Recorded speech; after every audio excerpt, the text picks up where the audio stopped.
Don't tell me we're going to have to leave here now, because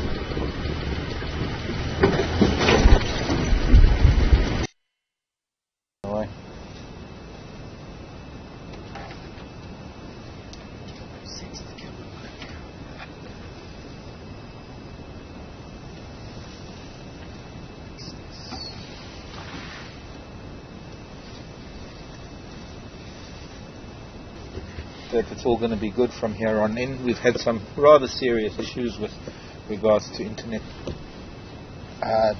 numbers, what they're called, IP addresses, conflicting and changing, and who knows, not my department, kind of a bit technical for me. But now what I can tell you is that the last couple of days that you've been missing us, we've been spending time with some elephants, and once again I managed to follow up on them, because we had them this morning, and we followed their tracks to this pan called Albida Pan, underneath all these beautiful Thornybush Albida trees, the Anna trees. And this is a young man by the name of Norman. He doesn't like his name, that's why you mention his name and he just disappears into the bush. Norman, he doesn't know that it's his name, though. I'm only joking. He's just being coy. But we're sort of spread out. We have the herd spread out around us at the moment. As long as they're all in different places, we're going to try and find the best spot. There's some up ahead in a spot of sun. Let's go further up. There are also some nyala here. Norman's moving into some thicker bush. Going to talk to some young nyala bulls. And let's go further up a little bit and we'll see which areas we can talk to here. Looks like quite an old girl up there. When they spread out like this, it's difficult to establish who's the matriarch.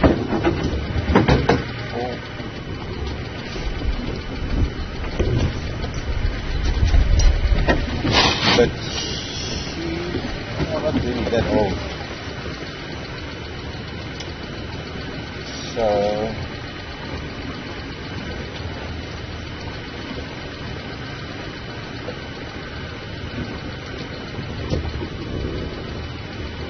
my name is Mark, and Aaron is with me on camera today.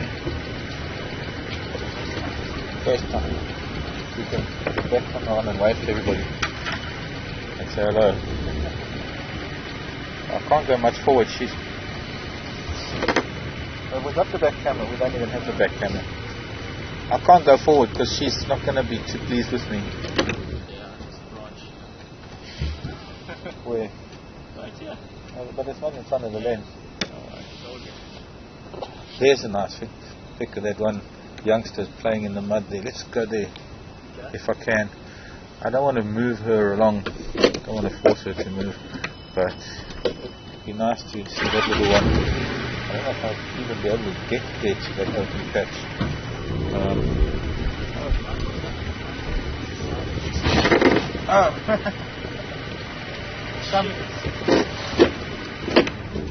Come, young lady. Come. We're going to eat on the sedges now. So I'm between an elephant and an elephant. It's a different take on between a rock and a hard place. I'm between an elephant and an elephant.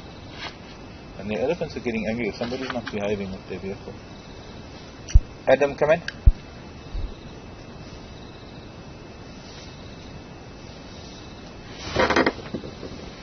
Hendrik, come in. Hendrik, are you in the Ndlovlok or are you with that in Kombi?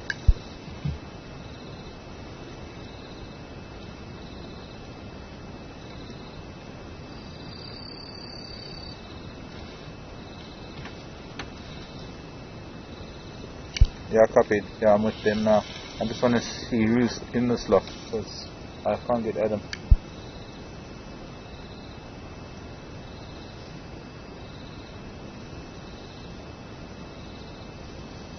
No, she was coming down to Albida Pan, and then she saw me, she turned around and went back north. Maybe she's going to come out on Yaleti.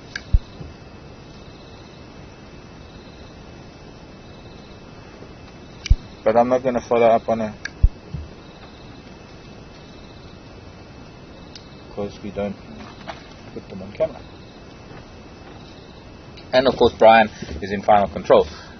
I want to get there. That's where there's a whole bunch of them in the open. And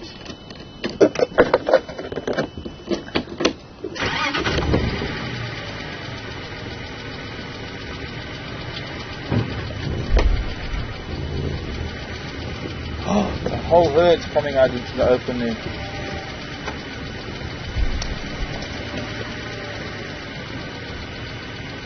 And they're all coming this way now. Okay, well she's busy toileting, so I'll just go around her. I don't want to disturb her too much. We all want our privacy when we... Oh look, there's a giraffe too. Giraffe, Nyala, Impala. And oh, look at this. Oh, look at this. In the river. Okay, giraffe. I'm sorry dude, but we're going to just have to pass on you for a minute. I know, the light on the trees, it is stunning. But it's also stunning having them out there in the marshes. Oh, she's finished on the toilet. She's coming this way. This is pretty. There's the old girl with the floppy ear.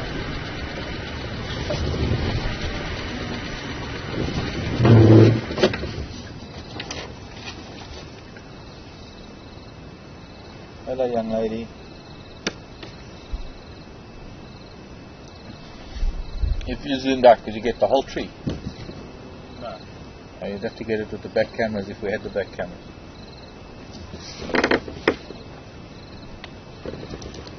And those two, they're sparring, those bulls are having fun there. Okay, sorry, I don't know what to go first. I'll take it in a candy shop.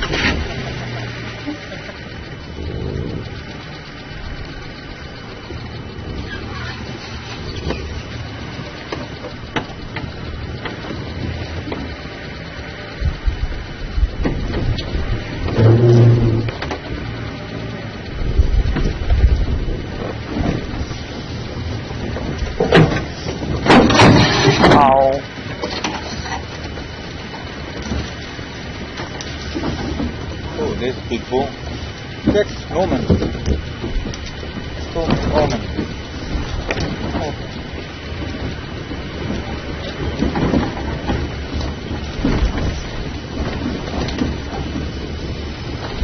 Look at this. We don't get stuck in the mud. That's good enough. Absolutely. Fantastic. That one's lying down sort of on the ground. Look, they're going to play. I hope you're getting there. Boys will be boys.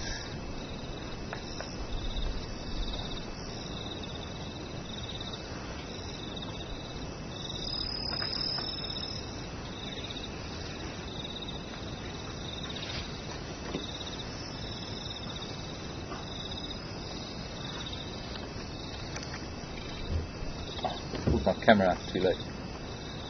Welcome to Africa, everybody. Welcome to my world of elephants. And this is Wild Earth. This is Africa.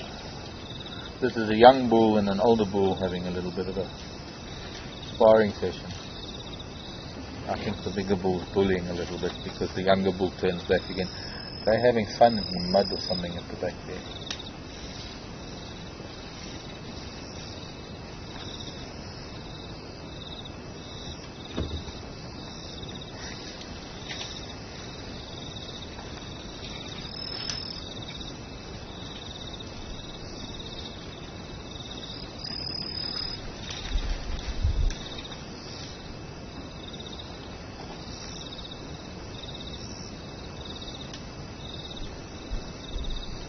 Here we go again.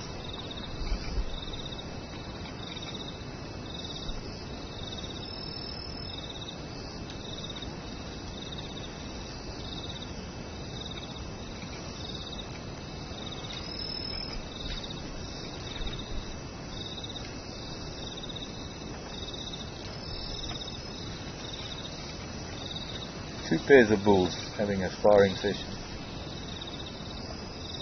There's elephants everywhere. Hello boys and girls. Hello Norman.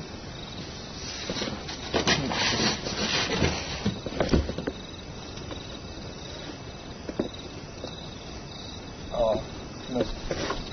Just too close. Get you and the elephant. Ah, there's the big bull. There's that big monster bull. What is he eating?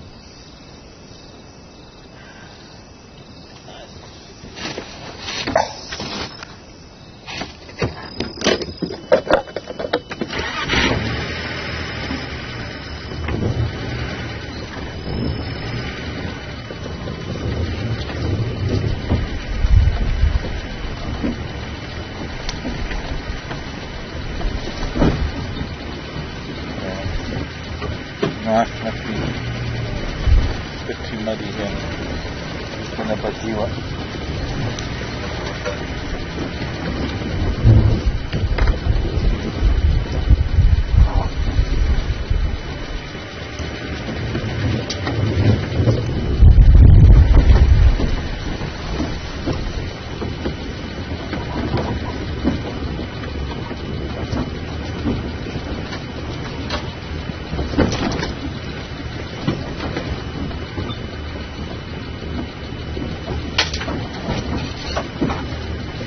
Hello, James, in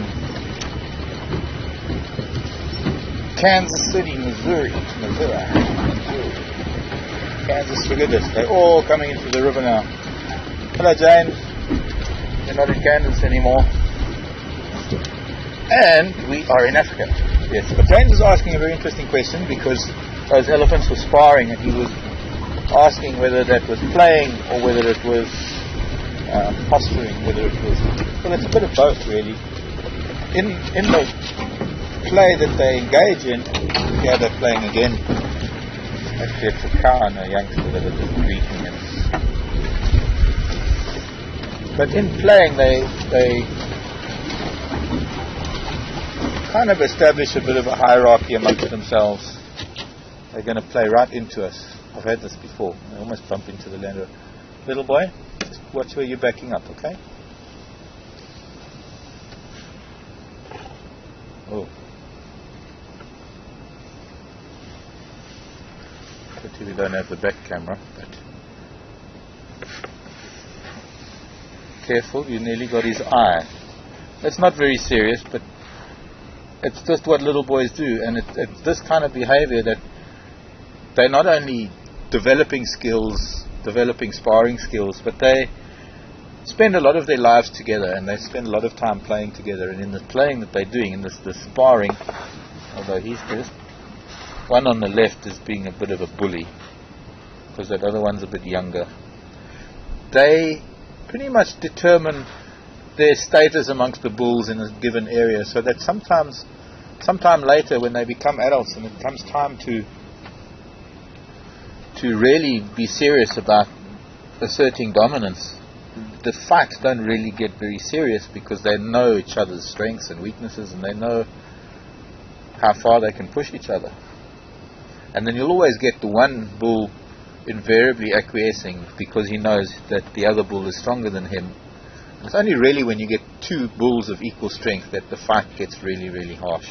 But these are youngsters. I mean, the little boy on the right can't be more than 10 or 12, and the little boy on the left can't be more than about 14 or so, just going through puberty.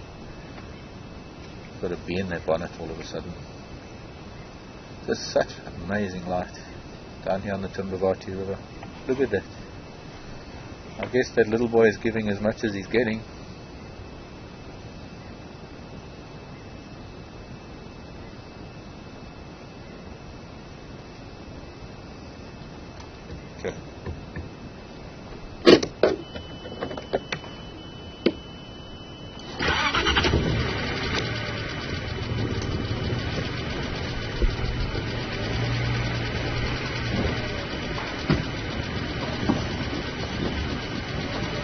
Oh, look at the greeting ceremony going on up down the river there. And there's some sparring. There's a very big bull here I'd like to show you.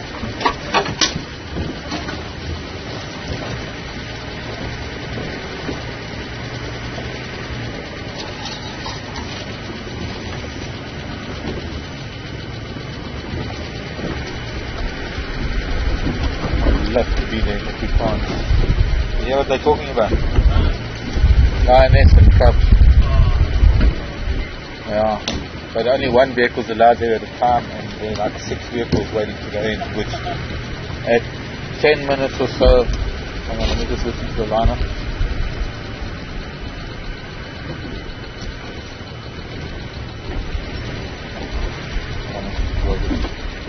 Four, and the inlet fire, and then that's the 6.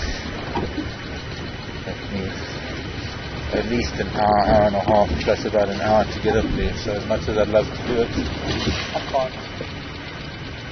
It shows how strong that silk is, eh? Golden orb silk.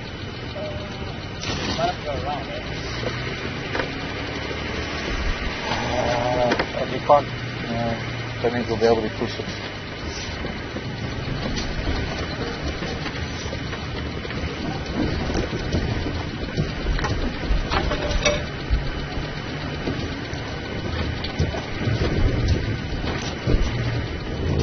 What? Pardon? What? This is nothing. Wait till you see what this thing can do. This is a Land Rover, dude. That was a piece of bar.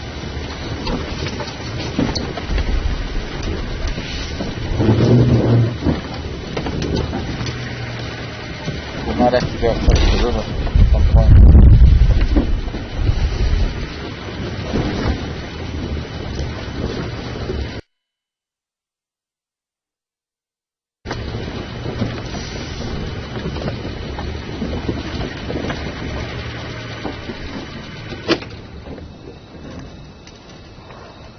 There's the big bull.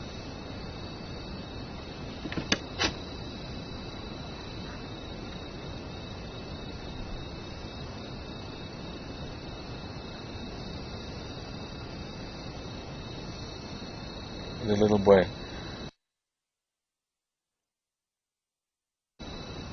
Tentatively, yawning, sort of tentatively approaching the old man.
Anything loose, I don't understand.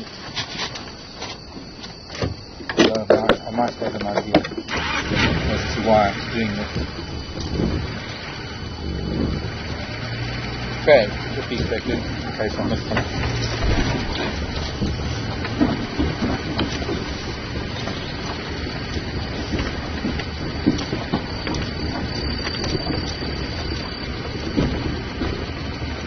Okay, so we're right on the edge of the reserve now. We're going to have to cross on the fence line. So excuse the fence. This is a self-contained reserve. Albeit quite big. And I don't want to cross the river here. I could, but rather than leave tire tracks in an actual place like this, just make my way along the edge. Yeah, hopefully I can still. No, can't anymore. I have to go all the way around. I can try. It'll be a bit bumpy. No, it's also going to be a bit muddy. Okay, we're going to have to go all the way around again.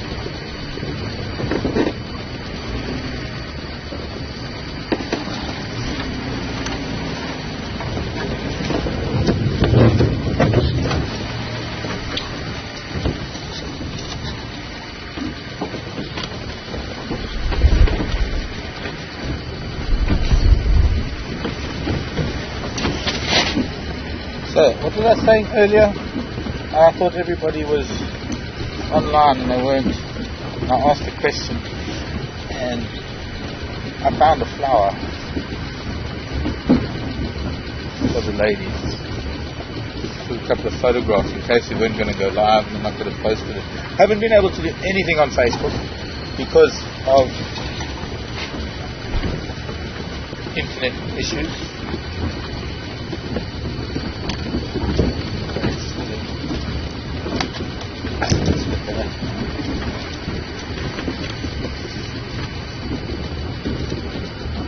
Camera. Good, because that's going into the sun. For now. Pardon? Okay. You the cameraman. You the cameraman. Let's go through here. There's the road. Circumvent having to go all the way around. Tell me the plan.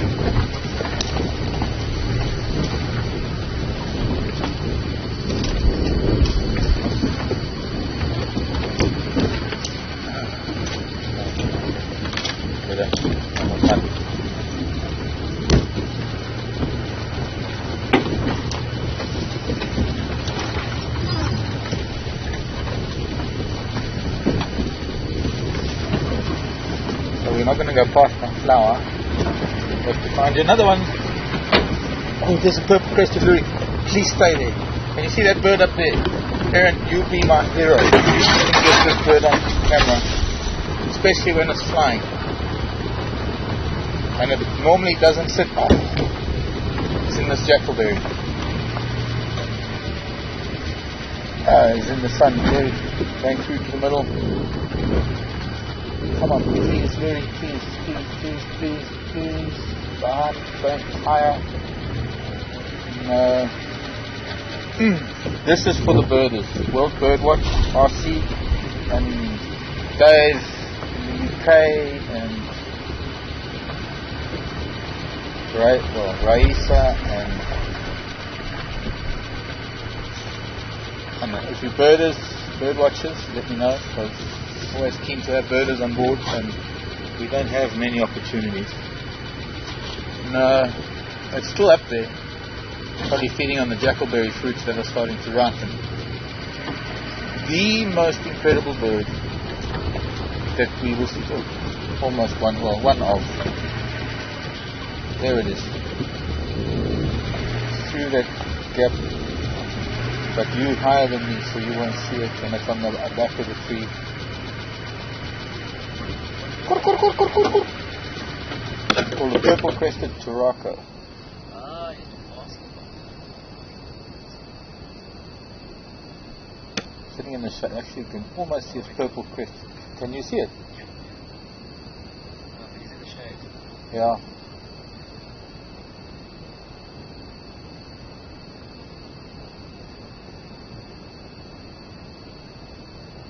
We were sitting out in the open there earlier. So what's the fascination with this bird? It's colours. Colours. And the fact that it is a Turaco, and there's only one colour in the spectrum of colours that is named after a bird. Taurusine is the colour red, that because it's not crimson, it's not. It's just flowed. That lovely character. I'll show you in the book. Let me show you a picture of this child. That is trees. That is that is mammals. That is flowers. That is animal behavior. Where's my bird? Actually, it's Dave's bird book. There we go. I think it's Dave's. What's wet? Something's wet. That's not good. Oh, it's glue. It's glue. No, it's not glue. It's... Oh no, I'm ruining my books. Sorry everyone, I'm just hitting a snag here. I have a combination of two things leaking in my book bag. One of them is a gel type glue for fixing books, and the other one is that Puracell or something, that liquid gel hand cleaner disinfectant stuff. And the two of them are mixing and causing havoc with my books.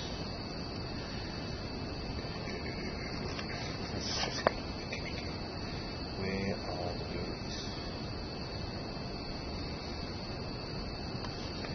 There's an Oriole. There's a 221.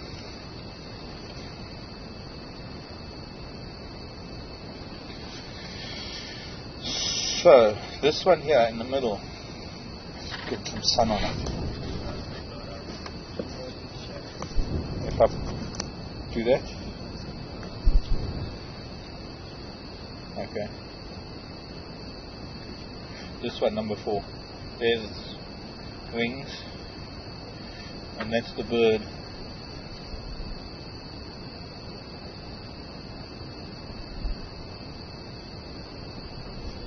Yes, number 4. This I've never seen. This Ross's Turaco up in northern Botswana. Although I've been there, I didn't get to see it. And I've seen number 1, which is the Meisner Luri, the Meisner Turaco. I've never seen shallows. I've never seen Livingstons. And we see this quite often. This is the grey go-away bird, grey Turaco.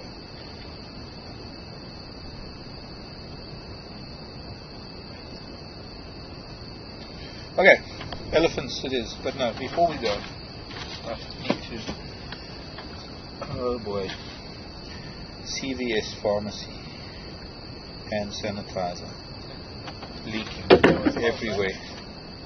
Yeah, well I suppose I can say, I shouldn't touch anything. Horrible. Fortunately the stuff evaporates, but it is just, it's just messing up my books. Sorry everyone. Dissolving the glue on the binding of my books.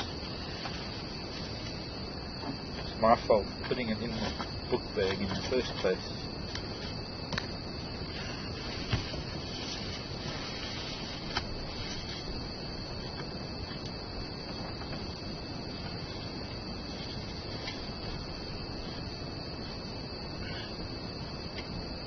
Okay, I'll have to deal with most of it later, but I think I've got most of it.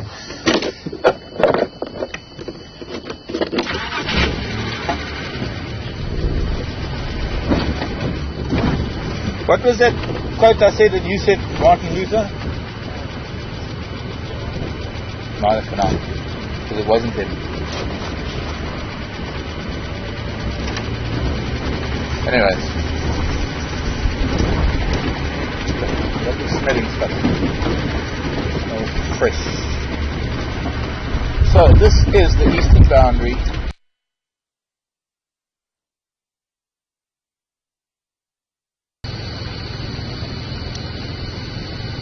Lion pug marks. Where's that? Can you get that 3-bander down there? Yeah, just Water is vanishing fast. Oh, they finally fixed this fence.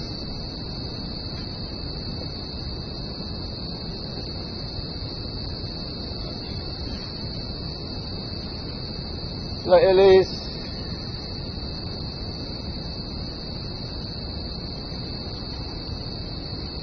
Been a giraffe that crossed through here.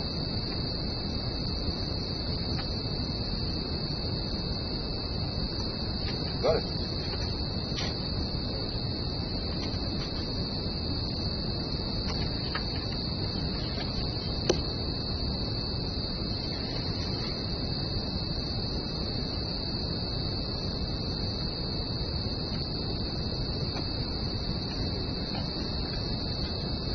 That is the little three-banded plover.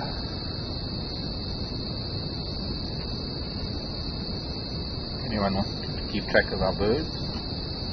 Okay, shall we? Continue.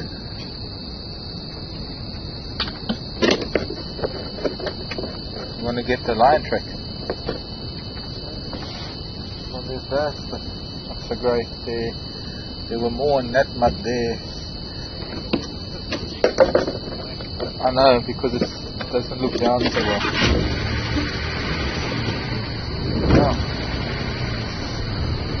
What about... see that old, so you can't really see them so well. Which one? On this side. No, but for the, I mean, even there, to the left of us now. Wait, let me go a little forward and then, yeah, but also those there.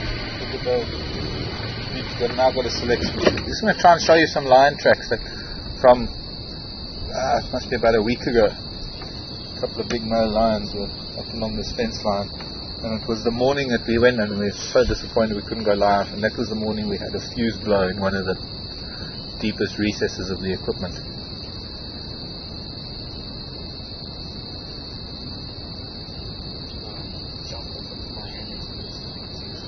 No, you're on camera, I'll do that.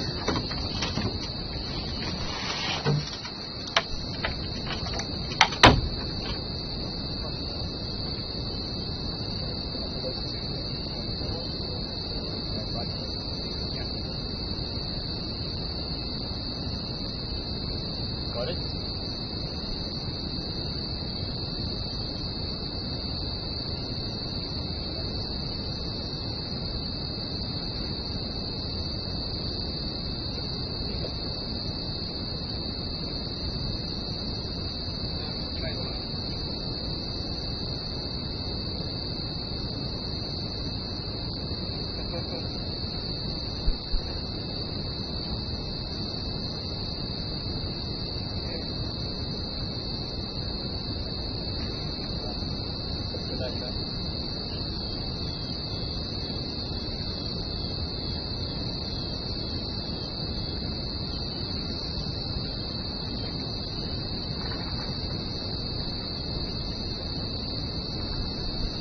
What are you doing, Mark? Washing the paddles properly.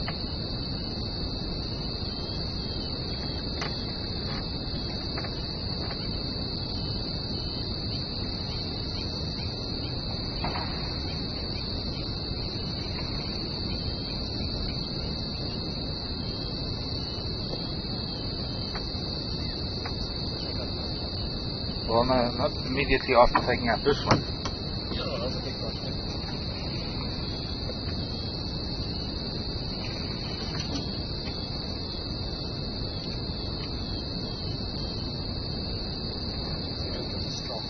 Yes.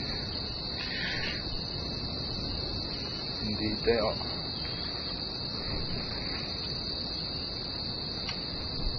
There, that tree. It's gonna go now.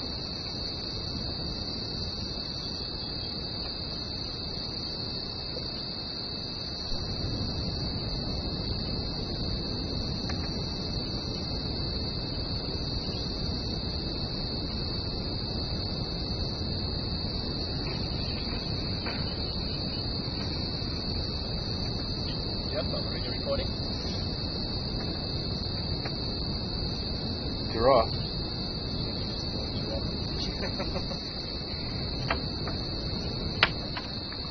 We can actually go there. The road takes us almost there to that tree.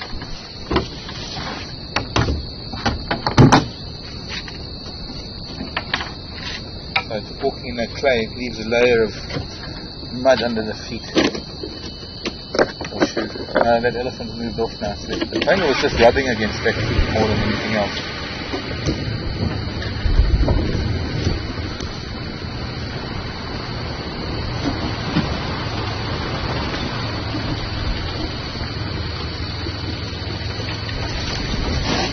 Friday!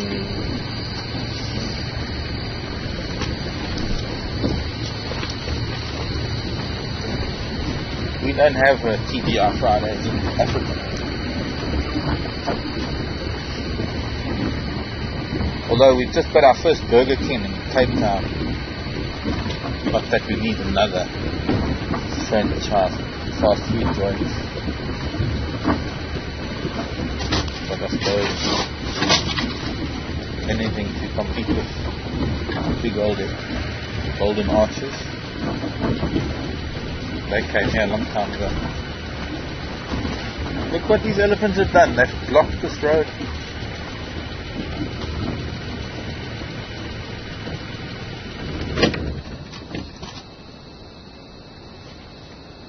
Now what am I going to do? Just drive over it. I'll have to wait till the elephants move and then move it out the way. Unless they've blocked it for a reason that we're not allowed to drive. But then where does one go? Come down this road and then what? It's going to turn around and go back?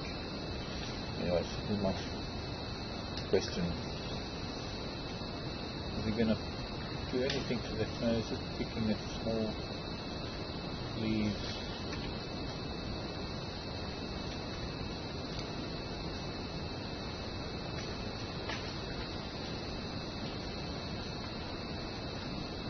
Excuse me, elephant, can you move this branch for me, please? This tree. Any?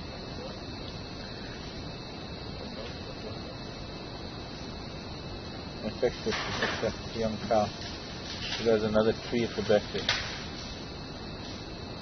Crunch.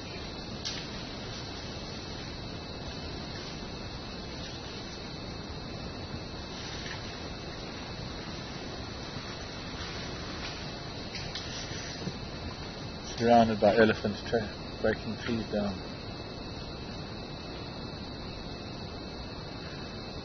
But let's try and get a better view of some of them. There's a little water hole here. They might be at that water. What's that one?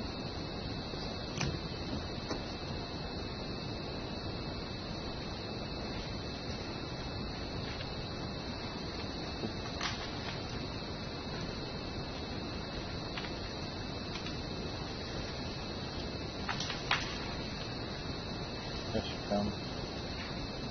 Come, Mama.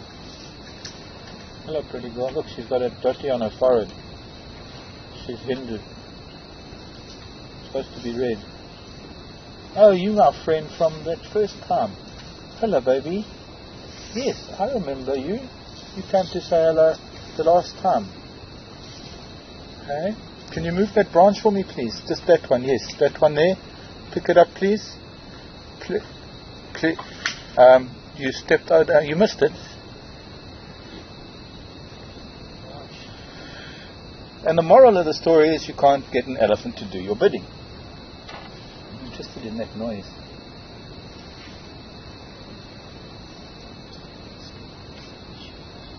I think it's baboons fighting. Well, what I can do quickly. The elephants aren't watching.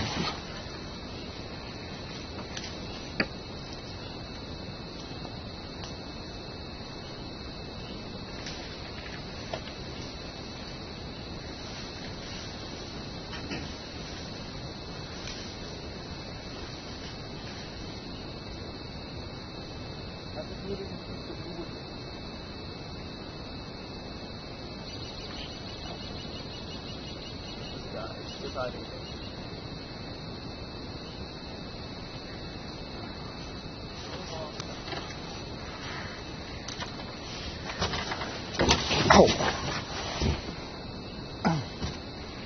Thorns.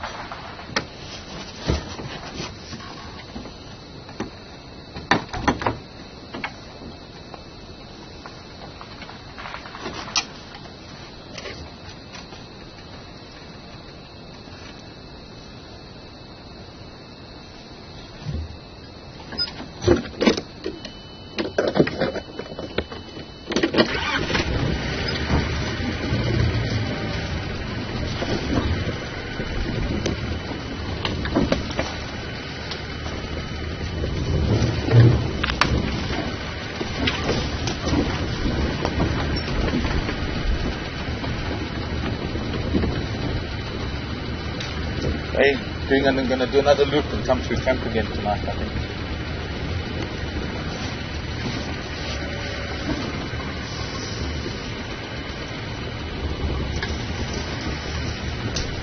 Oh, hello. Look at this. This is beautiful. Elephant heaven. This is Norman. This is the young man who has a skew tusk. His right tusk goes straight down. He's having a bit of a nap type of thing.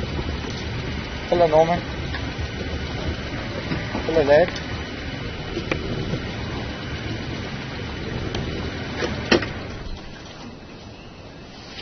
And this one. Delete. Hello, Norman. Hello. Yes.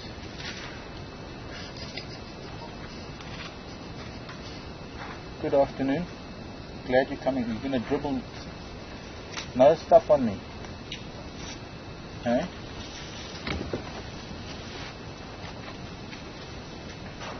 Hello, big boy.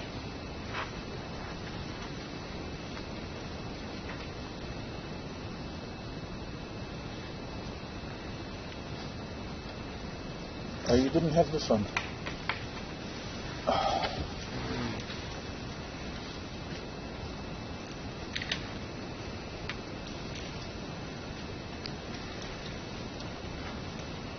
Hello, Mr. William.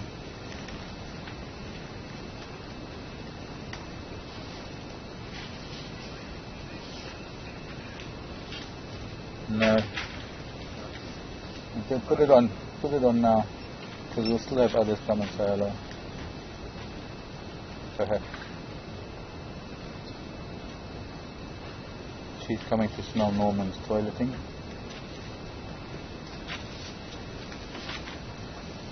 Oh, good toilet for me.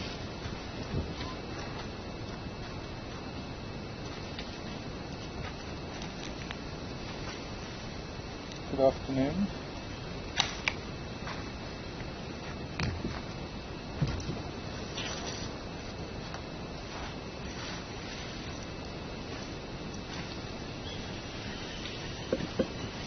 Mama Cook's having a bit of an argument. Hello, Mrs. Ellie. Hello.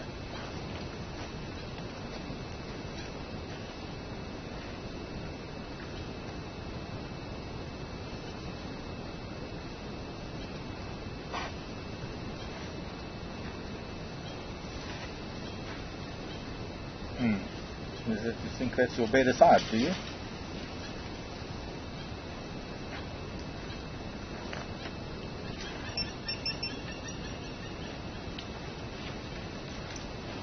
She might be a matriarch. She's quite an old girl.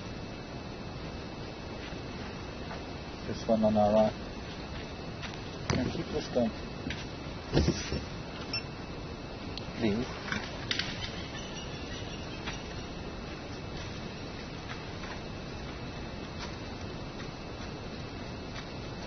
Hello. So nice to spend time with you. Yes, indeed.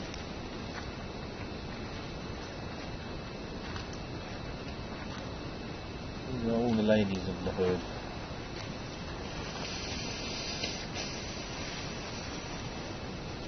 Hello.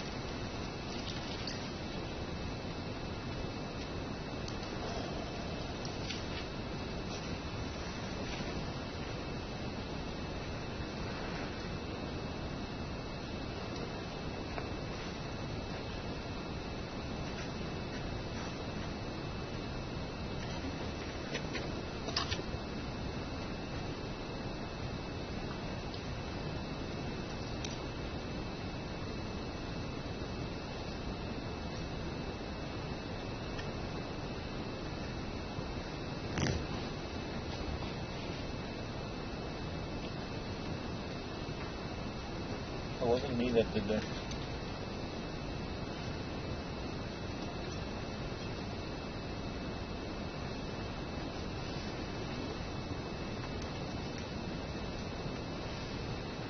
Such wonderful, gentle,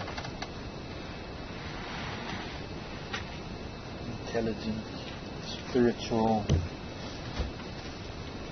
incredible, magical, peaceful creatures. People in elephant bodies.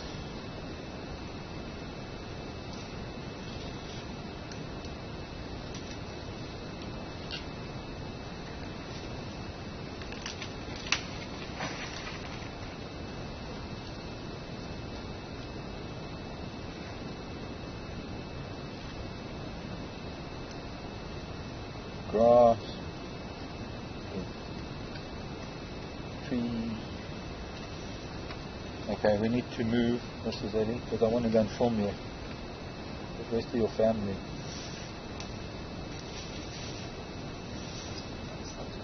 I know the sun is stunning on them right there, but I don't want to startle her by starting up. Hello, baby girl. Should I start up with her this and get a bit of a fight? Oh, yes. Should be alright.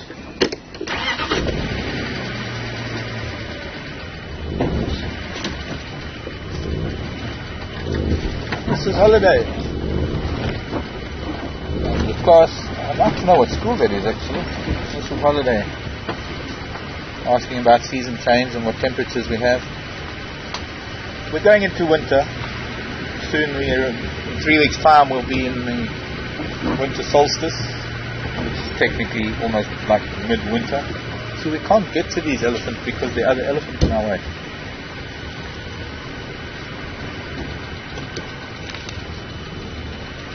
I want to get to see them, but that's okay. Yeah, with this, if I can spin it faster. Go around the side, the back of her, I'm sure she'll be alright. She's got her head in the tree.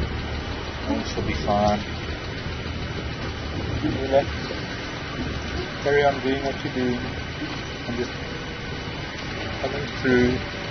Oh, you see, now they're not there anymore.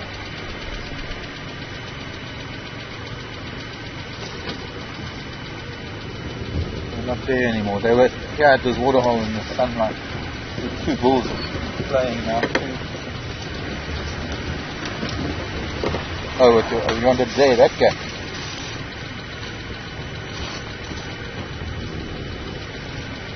We'll just see if we can. It's just a little bit too high for that. That is just such a beautiful shot. When you get a gap in there, with the two of them touching, being tender.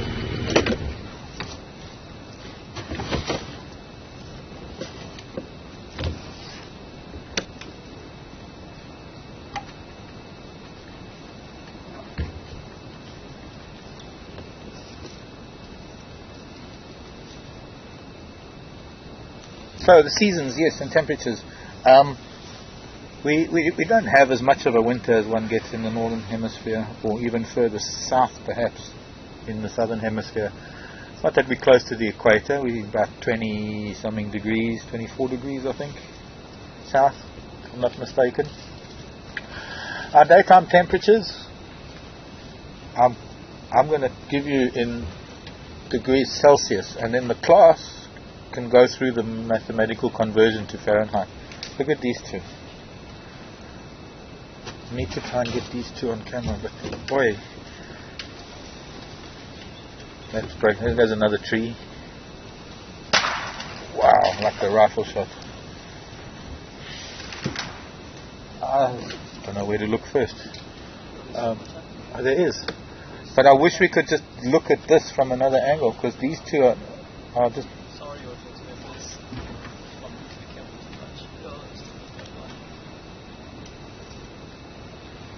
So daytime temperatures around 25 degrees Celsius. and night time it drops down to about, I'd say, around 8 to 10 degrees Celsius. But it'll get a bit colder going into July and August. Although, that was a leadwood, madam.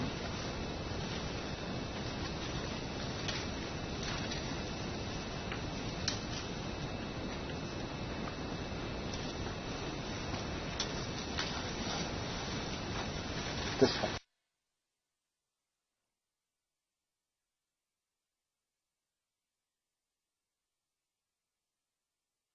So that is.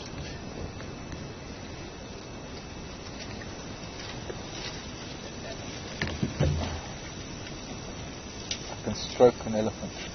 Then pat it on the butt. Hello, everybody. Me and my shadow.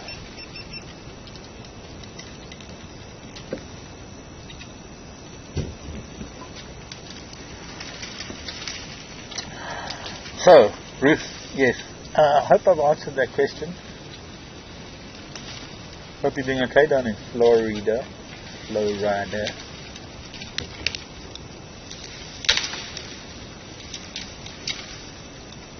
We have a Florida in South Africa, although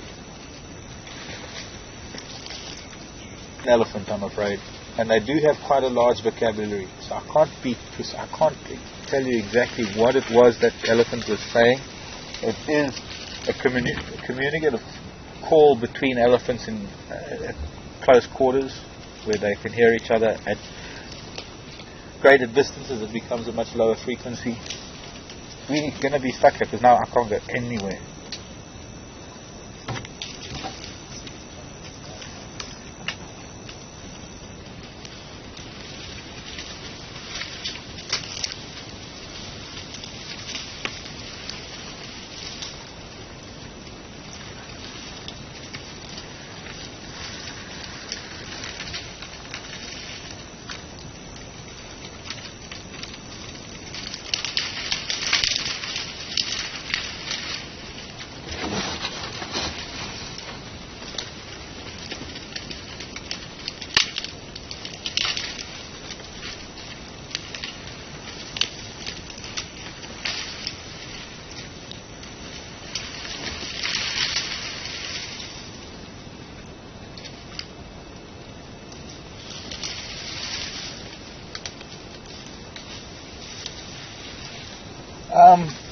With such a large vocabulary, I know that there are studies being done. In fact, just recently now.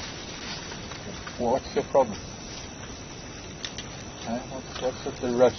That's like that. You think I'm going to be intimidated? Just a little bit. You're going to smell my camera. No, never mind. Trunk in mouth, greeting.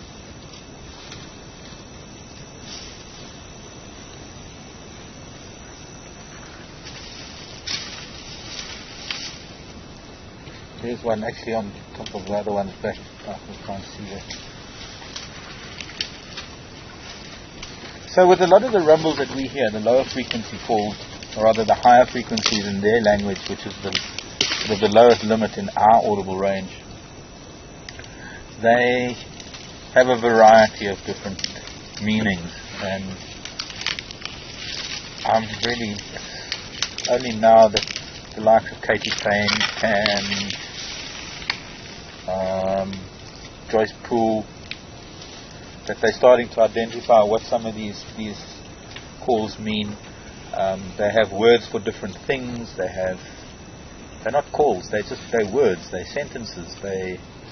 Being an intelligent animal with a vocal cord that is very similar to that of the humans, able to make such a range of sound.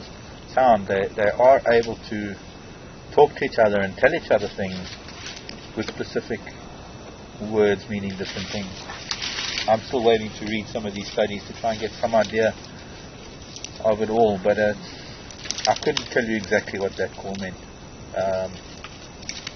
It might have been a rallying call just to say, okay, we're moving, and everybody was in one place and then they started moving on.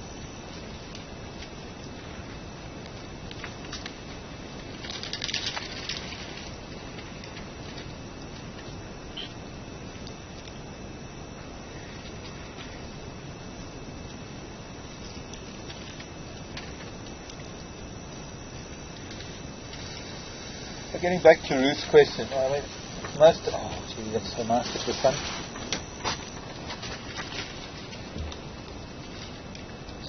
Been in Knoxville, Tennessee. Oh, this is beautiful. Hello then. How long do elephants live? Well, into their 50s, and maybe it'll get to about 60 in the wild. And I'm going to use that word. It depends on the area. In some areas, they can live a little bit longer because the vegetation is different. Depends on the abrasiveness of the vegetation and what they eat. But generally speaking, in the wild, I'd say 55 to 60 odd.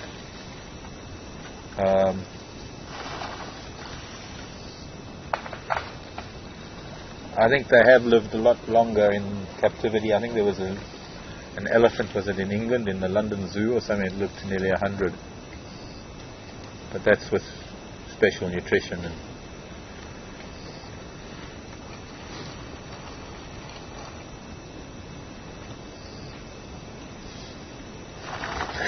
look at that.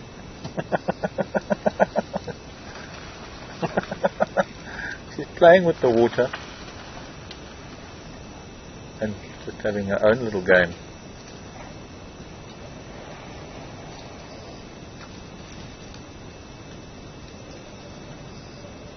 There's some more rumbling. There was a car coming up to a youngster, greeting it and saying something. You might hear a lot of people talk about tummy rumbling, because it was once thought that that's what it was. Are you on her? No. I don't know, she's just playing with the water, squeezing it out her trunk, and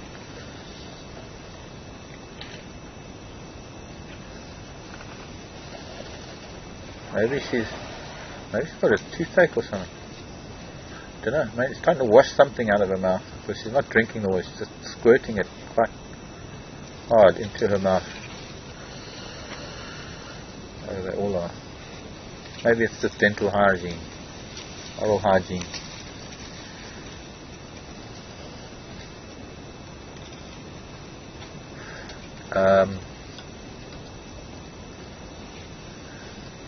An elephant's age depends on its teeth, and when they've used up all their sets of teeth, they can no longer feed on the very heavy, hard, fibrous material that is essential to their diet.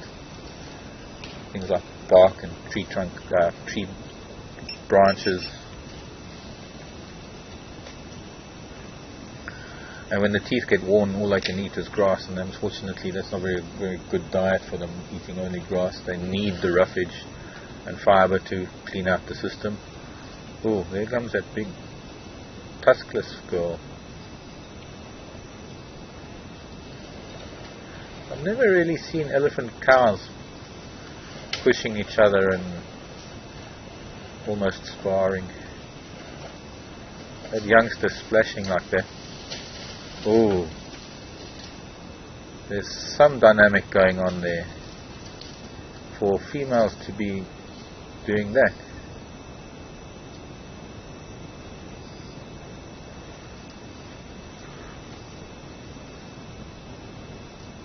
That other cow came, the one without the tusk, came in. Now she's trying to greet the other one. The other one.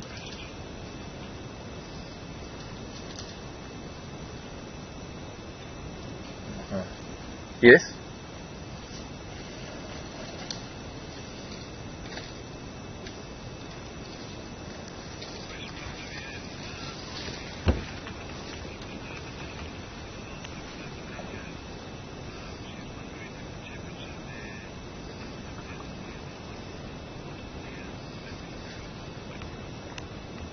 Hello, Vivian. Great observation by Vivian. I think it's Vivian in Chicago, yeah? Talking about the cooling system in elephant, and the fact that to cool down elephant, apart from the mud and the water that they throw on themselves and sometimes cool sand, they flap their ears in the heat of the day. And so Vivian was wondering about the temperature right now, because there's not a whole lot of ear flapping. There's a lot of elephant, but not a lot of ear flapping. And very much so, Vivian, it is I'd say it's almost room temperature right now. It's really perfect. There's a little bit of a chill coming to the air as the sun is dropping. It's just gone down, in fact, and it's starting to cool down a little bit. But it is probably the perfect temperature for an elephant because it doesn't have to work hard to cool down much. And we're losing light. Okay, I think they're playing with dust. Let's just head out again.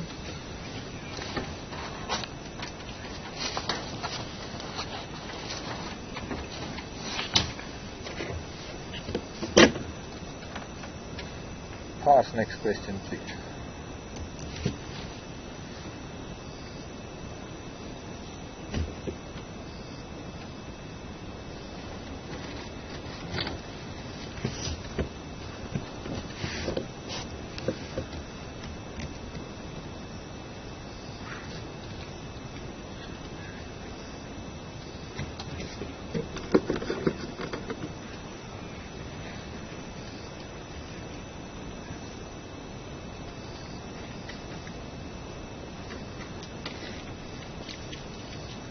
Quite interesting interaction between these two cows. Here comes the Hamakop. Are you going home? Good night, Hamakop. Trunk in the mouth, greeting. There's not real aggression there, but there's still some dynamic that's going on.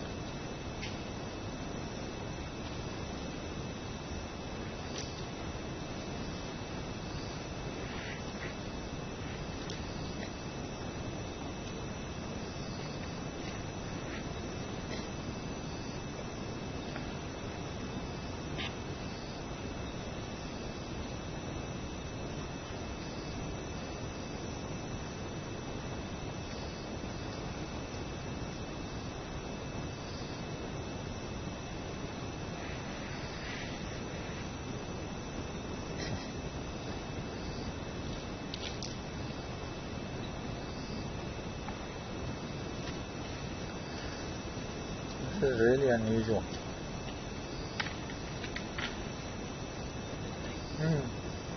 And bulls do that. I never see cows doing that. And it's not sparring because there's no need. They're such a passive group, the females. But it's more got to do with the personal relationship that the two of them have that we need to learn more about.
Okay, let's go see those ones in the dust.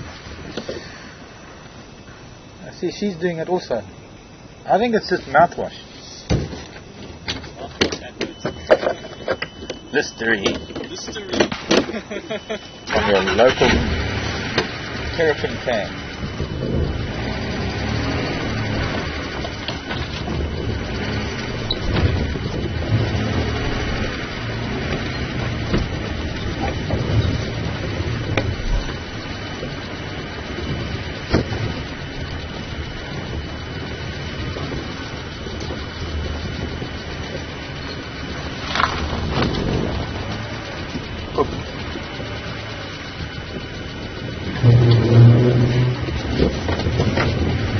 A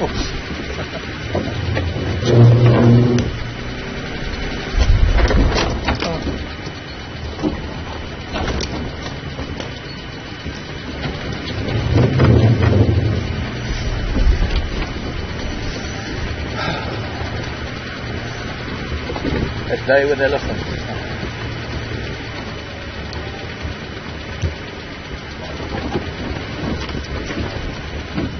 Enough to keep me happy till tomorrow.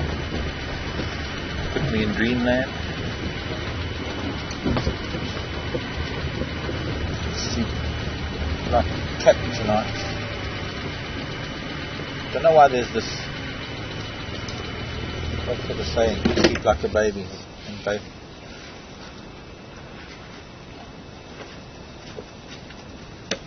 come on, play some more.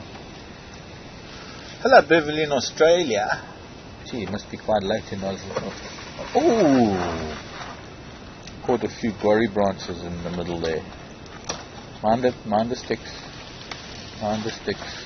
You're going to hurt yourself. The same two boys we saw fighting earlier. This tree's going to... No, it's not. It's just rubbing. Why don't all elephants have tusks? That's from Beverly. Wow. Push me, pull you. Beverly is mostly genetic. Not mostly, it is. Entirely genetic. And... Hello.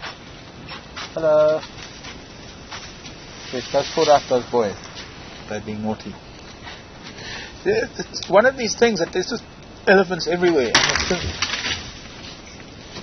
As soon as we look one way, there's more action in another way. Beverly, for African elephants, I mean, in the Asian elephant, the females don't have tusks, I think, period. But with African elephants, the females do. They generally have smaller tusks. But as a result of excessive hunting over the last few hundred years now, particularly the areas where there was really, really heavy amounts of hunting. Prior to all the hunting, the elephant population would have carried a recessive gene that resulted in what appeared to be no tusks, but actually, because they are the incisors of the animal, they're not the canines as one might think, but tusks are incisors, and some of those what look like tuskless animals actually don't have much of a tusk at all. They just have a very, very... See, now they're going back to the point. They just have very, very small incisors that don't protrude through the bottom, through the upper lip. So they appear to be tuskless. And so what happened with all the hunting and poaching and the ivory trade from 200, 300 years ago to present, in areas where it was excessive, the elephants that didn't have tusks naturally weren't hunted very much at all. And so therefore, throw on my hat, baby mantis. Yeah. Yeah. I can see it up the corner of my eye. And then of course a lot of the elephants were slaughtered with those with tusks, and that left only the tuskless gened elephants with that recessive gene to breed, and so that recessive gene then sort of moved up the line a little bit and became not so recessive. And so the areas where you get a lot of tuskless females now, not so much in the bulls.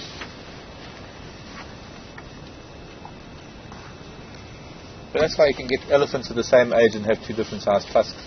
And in areas like this, I'd say that all the big tuskers were shot out long time ago. So there's a very, very small gene pool for big tusks in this part of the world. If you have a look at there's another cam, not ours, I think.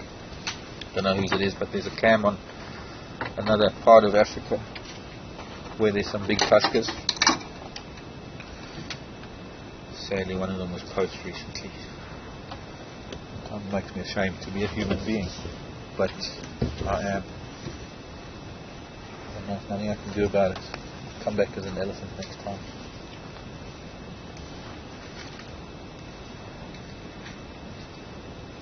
What do you say to that? Well, you're not happy about that.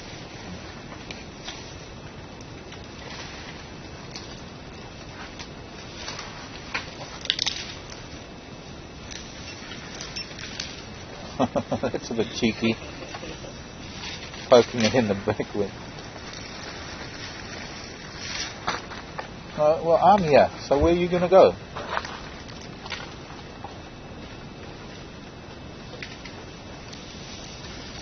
Hello.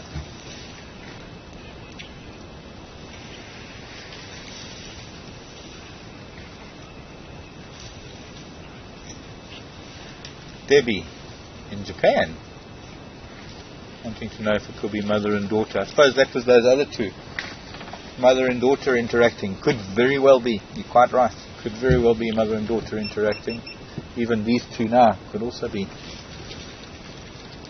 mother and child, and two of them. You're going to put your trunk on the bonnet? Okay. Hello, pretty girl.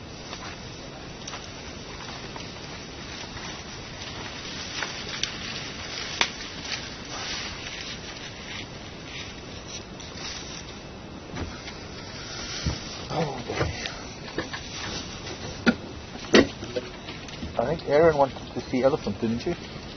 Oh, I saw elephants, eh? Jeez.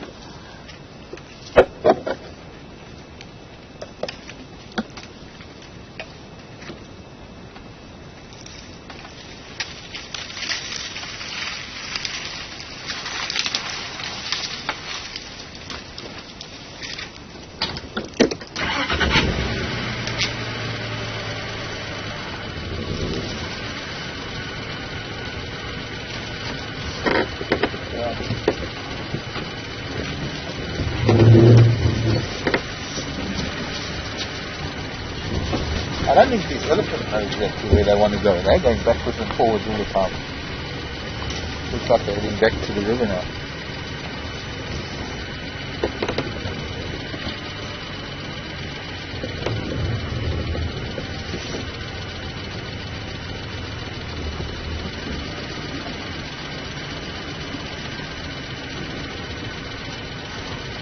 Brian, who was that in Japan? Debbie and? Oh, she's getting a scratch.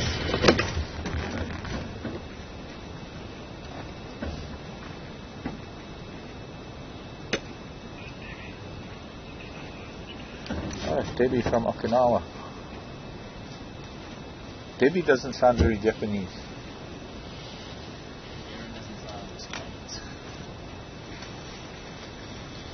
No, I suppose not.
So as we go back to this little water hole for the last few minutes of the evening.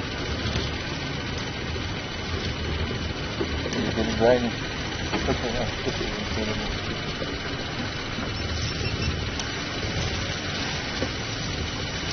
Piling into each other and on top of each other. Sometimes no, look at this lovely stretching. What do you want up there? You can stand up on your back legs to reach it, you know.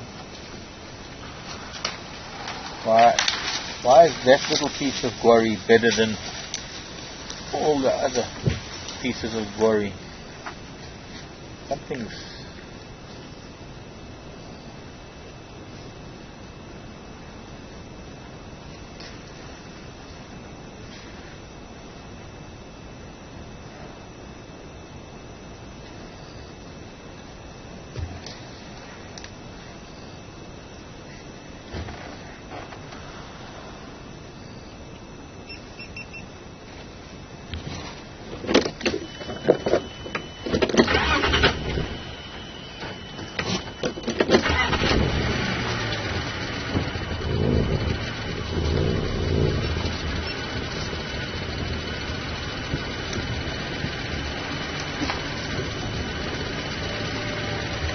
morning, Norman.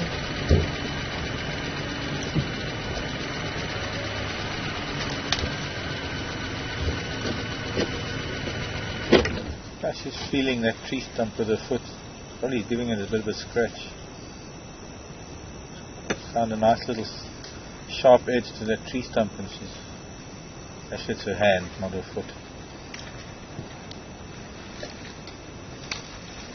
It's like she's trying to dig it out or something. You're not going to, girl. It's really, really hard. But that is also, yeah, that's dangerous for an elephant. It stands on that. That's what she was doing.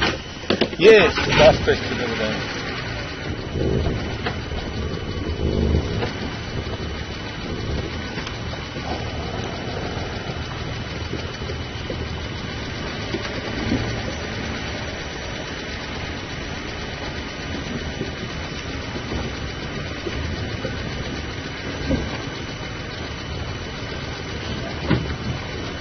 From San Diego, and this is, gee, my memory's like a sieve. Get the name and then Michelle, and then I try and remember the name and forget the question. But anyways, Michelle in San Diego, where there is a bunch of African elephants in the San Diego Zoo with some babies. Are elephant bulls solitary? You only ever seem to see the females. What it is, Michelle, is that the females live in their family groups, matriarchal units, and they have, I mean, we've got a bunch of bulls here at the moment, actually socializing and following the herd. Might be because one of the females in estrus, might not. It might just be for socializing. It might just be for company. There's no way to know what their purpose is with the females. But Michelle was also asking, when they get older, do they leave the herd? No, actually not when they're older, Michelle. It's when they reach puberty. But it's not like a sudden leaving the herd. It's a gradual process that starts from a very early age. Now, if you can imagine that elephant age on a par with us humans, in that 5-year-old elephant is pretty much like a 5-year-old child, still has a lot to learn. And then puberty, right about the same age, going into teens, they are very much like us as teens before the electronic age. Now from a very young age, from about 6, 7, 8 years old, when mom's already having her next calf and she's busy with her next calf, the little boy who's going through that age, just prepubescent, you will find that these little boys lag behind, and they try and start finding out their own little bit of independence within the herd. So they'll lag behind, they'll feed off to the side, they will still socialize and they'll still be close to mom at times.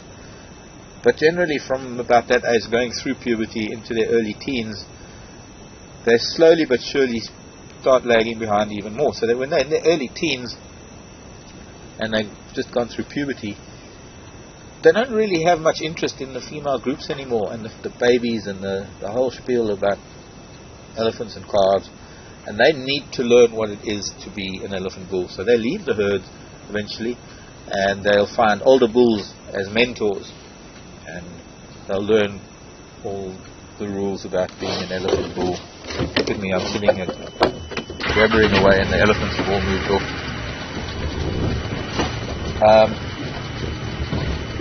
Because an elephant bull, and the society around elephant bulls is very different to the female society, and so sometimes you'll get groups of bachelor boys, sometimes you'll get some of them on their own, sometimes they'll be in breeding herds, visiting or following or being with them. There's never really a hard and fast rule about what is supposed to happen, whether they're supposed to be on their own at a certain age or not. But invariably the old bulls tend to have a lot of younger bulls tagging on, and we sometimes refer to the younger bulls as askaris or guards, because especially when the older bulls get really, really old, they have this sort of group of bodyguards around them, the younger bulls, that form the buffer zone between the old bull and the rest of the world, I suppose. Yeah, we know she was the first elephant, that one with the big loop out of her ear. She was the first elephant that came up to the jigger when we started going live. The first elephant sighting we had. Quite far. Ooh! That was a water thickney that just flew away. For those of you with bird lists. And another water thickney just flew away, chased by an elephant. They're waking up now anyway.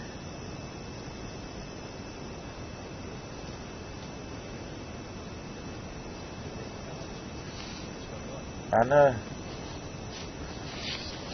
Been an absolutely super afternoon. Oh, I think there's a three-way battle going on there now. You can hear the Franklins calling, announcing where they are for the night.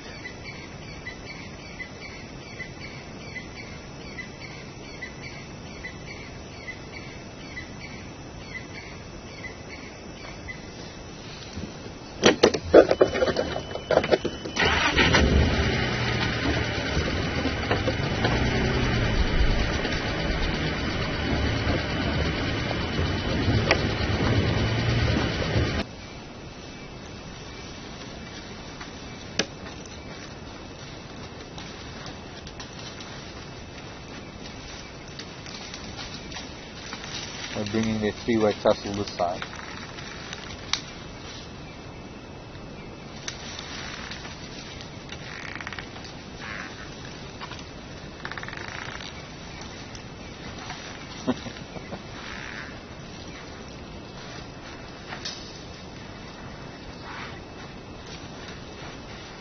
What's interesting with all this pushing and shoving, none of them have really screamed, none of them have really hurt each other.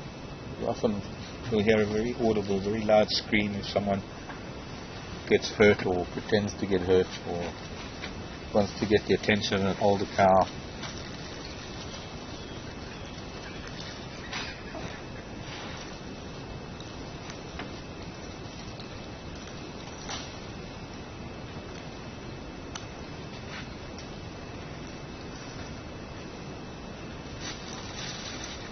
Cheeky little one, this one.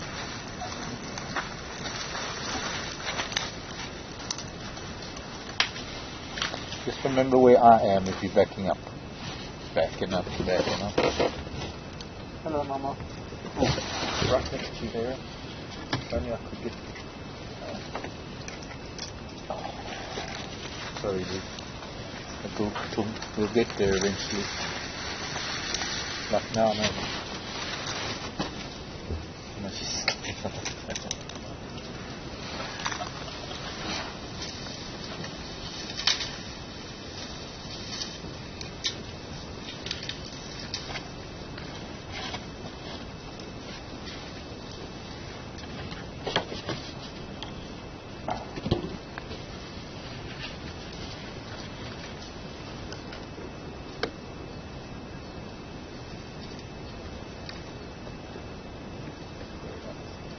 Yeah, I think it's getting time to say goodbye. Oh, that's right, it was The Sound of Music. I was singing a song the other day, So Long, Farewell, and then I had it posted. It's from Sound of Music. I thought it was My Fair Lady, but it's not. The Sound of Music. Julie Andrews.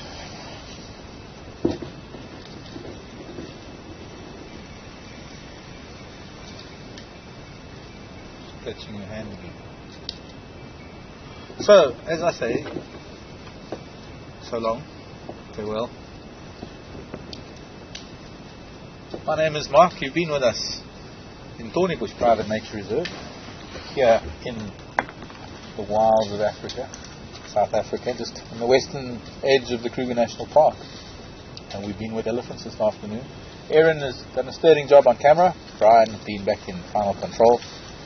And we'll be out at 6:30 Central African time tomorrow morning. I hope we'll see you there. Yeah, all over the planet. Pardon? What did he say? I didn't hear him. Oh, it's the other radio.